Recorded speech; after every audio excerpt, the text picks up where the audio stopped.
2,000 years later.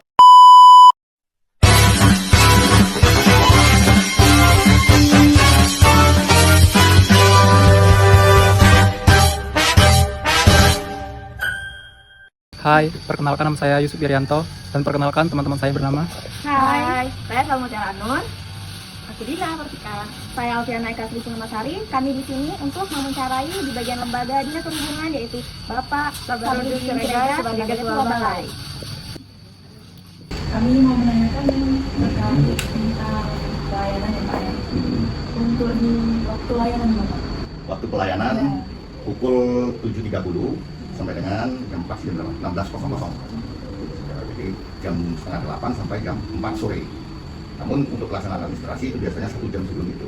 Terkait pelayanan, syarat perizinan, dan biaya kepada masyarakat. Oke, itu sudah ditempel spanduk termasuk biaya retribusi pada waktu itu, tapi mulai tanggal 1 Januari 2024, 5 Januari 2024 itu undang-undang mengatakan kir gratis, jadi tidak dipungut biaya. Tapi sebelum 5 Januari sampai sebelum 2024, 5 Januari ke bawah itu masih dipungut retribusi.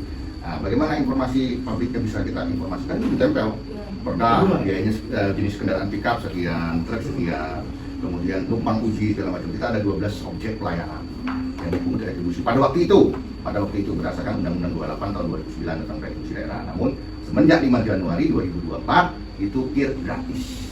Itu undang-undangnya Undang-Undang 1 tahun 2022. 12 objek itu apa sih Pak? 12 opsi pelayanan itu pengujian berkala, pengujian kendaraan baru, kemudian berkala, numpang uji masuk, numpang uji keluar, kemudian mutasi masuk, mutasi keluar, izin rangka, kemudian apa lagi itu? Ubah sifat, ubah bentuk, kemudian kendaraan lelang.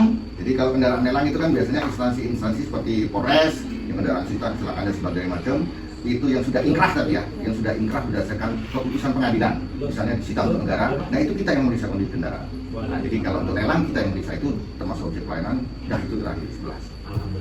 Jadi intinya kendaraan yang akan dilelang milik pemerintah, BUMN, BUMD, nah itu kita layani untuk mengecek kondisi fisik. Misalnya motornya habis kecelakaan misalnya, nah, kondisi motor ini berapa? Nah itu salah satu objek pelayanan kita.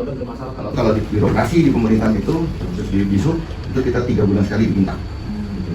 Apa namanya IP indeks apa, pokoknya kalau nggak mau nyusun anggaran itu harus ada kepuasan dulu terkhusus yang unit-unit pelayanan. Terkait akuntabilitasnya Pak ya. Apa bentuk pertanggungjawaban BISU jika terjadi keterlambatan atau keluhan dari masyarakat terhadap pelayanan? Dikenakan sanksi denda sebesar 5% dari besaran pungutan retribusi daerah sesuai dengan jenis kendaraan. Jadi dikenakan sanksi denda, misalnya pickup 10.000, jadi 2% ya, 2% dari 10.000 itu kena denda per bulannya ya, per bulan.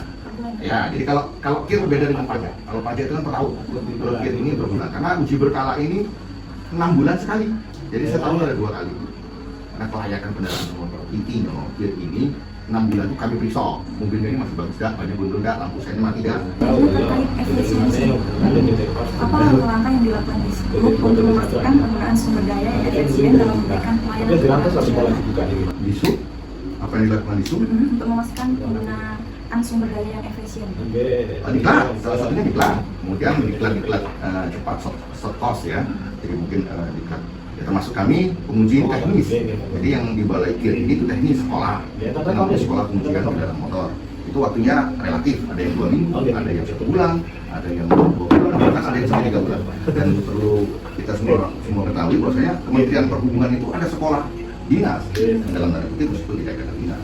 Karena kami alumni ini penguji sekolahnya 2 tahun, itu 2 tahun. Jadi memang selain pendidikan diklat, itu sekolah formalnya ada. Tempatnya diklatnya itu? Oh macam-macam, ada di Bekasi, ada di Bali, ada di Kalimantan situ, Tegal, ada di Mempawah. Termasuk yang kita lihat itu Ngawal segala macam itu sekolahnya ada itu. Motor itu sekolahnya ada. Jadi bukan masuk perhubungan tiba-tiba masuk bawa pakwal ngidupin lampu. Jadi semua akuntabilitas, semua untuk kemajuan SDM memang tempat-tempatnya sudah disiapkan oleh Kementerian Perhubungan terkait dengan sumber daya manusia. Kan masyarakat itu kan mengerti terhadap biasanya itu kan ada yang nggak tahu, ada nggak punya sosmed juga, nggak ada. Kan ada sosialisasinya. Ada. Kita sering di media massa, koran, kemudian kita juga terkadang buat leaflet, seperti leaflet itu, seperti brosur, tapi dia leaflet ya. Kalau brosur kan umum, kalau leaflet itu ada gambar, ada alur dan sebagainya. Kita sudah coba itu. Selain karena pelayanan ini kan info ya. Jadi ada masyarakat yang sudah di sini, oh situ kartu kreditnya buka, bisa melayani dan sekian. Jadi selain daripada media massa, koran, kemudian leaflet, brosur, kemudian informasi-informasi